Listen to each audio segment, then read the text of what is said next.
بسم اللہ الرحمن الرحیم نحمدہ ونصلی ونسلم علی رسولہ النبی الکریم الصلاۃ والسلام علیکہ یا سیدی یا نبی یا رسول اللہ الصلاۃ والسلام علیکہ یا سیدی یا نبی یا حبیب اللہ۔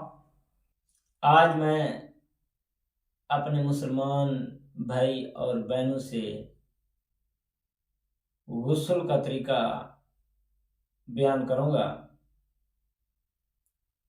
کافی میرے بہن بھائیوں کو 3 4 بچے ہو جاتے ہیں لیکن غسل کا طریقے کا پتہ نہیں ہوتا۔ تو خدارا میرے مسلمان بھائیوں بہنوں، خدارا اپنے آپ کو بدلیں، اپنے آپ کو 1 گھنٹہ دین کے لیے بھی آپ دیا کریں، اپنے آپ کو تھوڑا سا سمجھائیں کہ ہم دنیا میں آئے کس لیے ہیں۔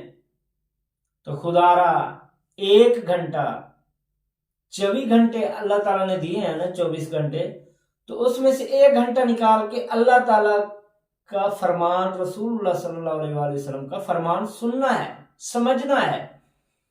اللہ نے ہمیں کس لیے پیدا کیا ہے، اللہ تعالیٰ نے ہمیں دنیا میں کیوں بھیجا ہے۔ تو خدارا اللہ تعالیٰ آپ کو 1 دن رات میں 24 گھنٹے دیتا ہے، تو خدارا 1 گھنٹہ آپ بھی اللہ کی راہ میں نکالا کریں۔ نماز کا تو ایک الگ حساب کتاب ہے، تو اللہ کا فرمان، رسول اللہ صلی اللہ علیہ وآلہ وسلم کا فرمان سننے کے لیے آپ روزانہ 1 گھنٹہ نکالا کریں۔ تو خدارا 1 گھنٹہ نہیں نکال سکتے تو آدھا گھنٹہ تو لازمی نکالا کریں۔ آپ کچھ سمجھیں گے، سنیں گے دین کو، پھر ہی اللہ تعالیٰ کامیابی اور کامرانی عطا فرمائے گا۔ تو میں نے ایک بھائی سے پوچھا کہ بھائی شادی شدہ تھا، ایک بچہ تھا اس کا، تو میں نے پوچھا بھائی غسل کے فرض کا بھی پتہ ہے، غسل کے کیا فرض ہیں، آپ شادی شدہ ہیں تو ہم بستری وغیرہ کے بعد آپ کس طرح غسل کرتے ہیں، کس طرح اپنے آپ کو پاک کرتے ہیں۔ تو وہ کہتا ہے غسل کے 4 فرض ہیں۔ میں نے کہا کون کون سے؟ تو وہ کہتا ہے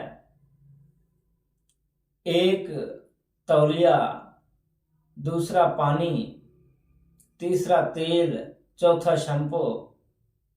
یہ 4 چیزیں ہونی چاہیے تو غسل ہو جاتا ہے۔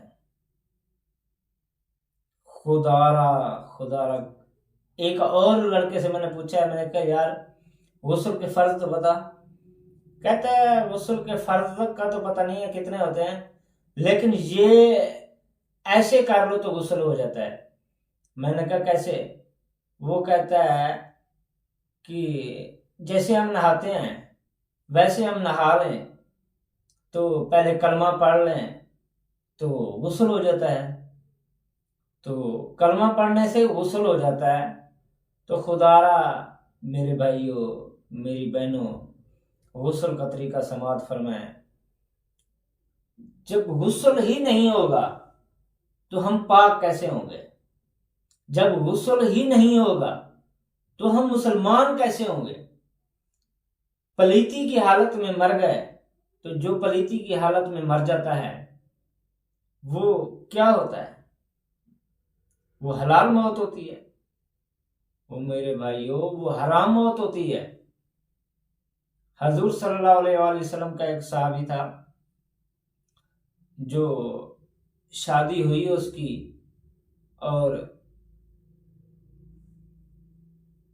آج شادی ہوئی، رات کو اس نے اپنی بیوی کے ساتھ گزارا، تو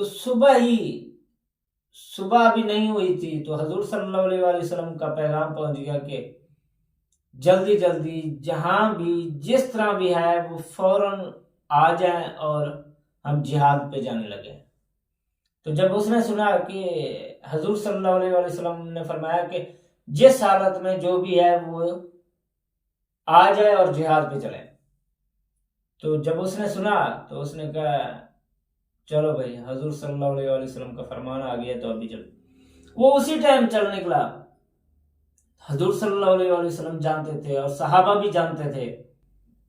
تو جو وہ جب گیا تو وہ جنگ میں شہید ہو گیا. تو حضور صلی اللہ علیہ وآلہ وسلم نے فرمایا یہ صحابی جنتی ہے، چاہے جنبی تھا، چاہے اس نے غسل نہیں کیا تھا، لیکن وہ حضور صلی اللہ علیہ وآلہ وسلم کا فرمان سنتے ہی چل پڑا تھا اور جا کے جہاد کیا اس نے اور وہ شہید ہو گیا. تو حضور صلی اللہ علیہ وآلہ وسلم نے فرمایا یہ شہید ہے اور جنتی ہے. جس کو حضور صلی اللہ علیہ وسلم خوشخبری دے دے یہ جنتی ہے تو وہ نعوذ باللہ جہنمی تو نہیں ہو سکتا، وہ جنتی ہے. تو آپ اور ہم جب پلیتی کی حالت میں مر جائیں تو ہم تو حرام موت مریں گے، اور حرام موت مرنے والے کے لیے جنت تو پاک لوگوں کے لیے ہے، تو پلیتوں کے لیے تو نہیں ہے. تو خدا را آج یہ سنیں اور عمل کریں کہ غسل کا طریقہ کار کیا ہے. غسل کے 3 فرض ہیں. پہلے نمبر پر کلی کرنی ہے، اور کلی اس طریقے سے کرنی ہے کہ منہ کے اندر دانتوں میں کوئی چیز پھنسی نہ ہو. پانی حلق تک آنا چاہیے اور حلق تک لے کر پانی کو واپس نکال دیں اور اپنے دانتوں کو اچھے طریقے سے صاف کر لیں کہ کوئی چیز اندر پھنسی نہ ہو. دوسرا فرض کیا ہے؟ اپنے ناک میں پانی ڈالنا ہے، یہ سخت ہڈی تک، اور اچھے طریقے سے ناک کو صاف کرنا ہے، یہ دوسرا فرض ہے. تیسرا فرض کیا ہے کہ پورے جسم کو اتنا دھوئے کہ بال برابر کوئی چیز جگہ خشک نہ رہ جائے، ایک بال برابر بھی کوئی جگہ خشک نہ رہ جائے. تو یہ 3 فرض ہیں. تو میرے بھائیو،